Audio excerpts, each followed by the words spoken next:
the man she left us for? The boat reached the shadow of the bridge, and one of the crewmen gaped up at me. I barely saw him. Instead, I read the vessel's name painted in decorative lettering on the side, the Gypsy, and I thought, how apt. Still, I could not see the woman's face. I raced to the other side of the bridge, hoping my angle would be better. Perhaps she does not even realize where she is. Should I call to her? If only I could see her face. I squinted, tried to focus. Dimly I heard a voice. Someone was calling my name. Lilly! The boat passed further down the canal and she began to disappear. Look up, I urged silently. See me. The woman stood and looked up, but away from me, ahead toward the man and horse. The back of my mind registered pounding footsteps. The voice grew urgent. Is she calling me? Lilly!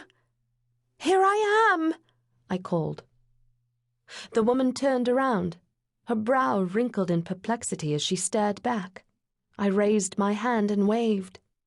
The woman slowly, tentatively raised her own hand, not in greeting, but in somber salute. The motion revealed her face, a stranger's face, kind and plain. In her hand, not a book, but a rumple of cloth. Mending. A hand shook my shoulder. Lilly! Numbly, I tore my eyes from the fading sight of the woman and turned. My younger brother, Charlie, stood before me, clearly agitated and breathing hard.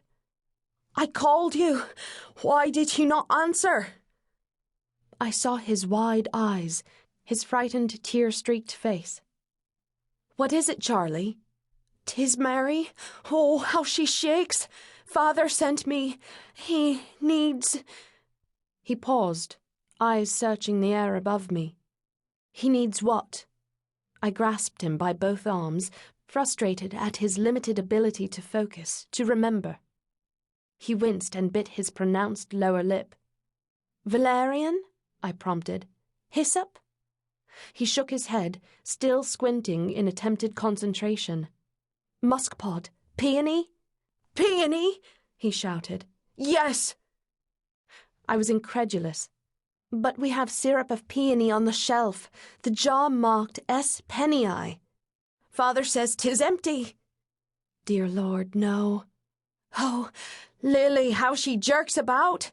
Will she die? No. Running, I yelled over my shoulder, Tell Father to set water to boil! I knew of only one place to get peony root, one nearby garden where it grew. I began perspiring, not from exertion, but from fear, for to trespass in this garden was to risk his wrath. But he was far away at university, was he not? Lord, let him be far away. I ran. I had always loved to run, across the vale, or up the chalk hills beyond Bedsley Priors. But this time I felt no pleasure in the exercise. True, Mrs. Mimpurse had often admonished me not to go running about the village, that I was practically a young lady and ought to behave as such. But I knew our kindly neighbour would not blame me for running this time, for Mary was her daughter. I sprinted across the village green, around the enclosed churchyard, past the Owens farm, and up the lane to Marlowe House. Once there, I darted around the stone garden wall, ducking to keep out of sight as I ran toward the closed garden gate. Fear gripped me, but I had only to imagine Mary, writhing in pain, and I pushed the gate open, wincing at its high-pitched screech. I grabbed the first spade I saw, dashing to the cluster of staked peonies, the late Lady Marlowe's prized peonies. I swallowed, realizing I had no time to be neat or exacting. As I lanced the soil with the spade, I heard the first cry of alarm. A man yelled, "Stop!" But I shoved the spade in again, deeper now. I heard footfalls and cursing on the other side of the wall. Mr. Timms, the surly gardener, I supposed.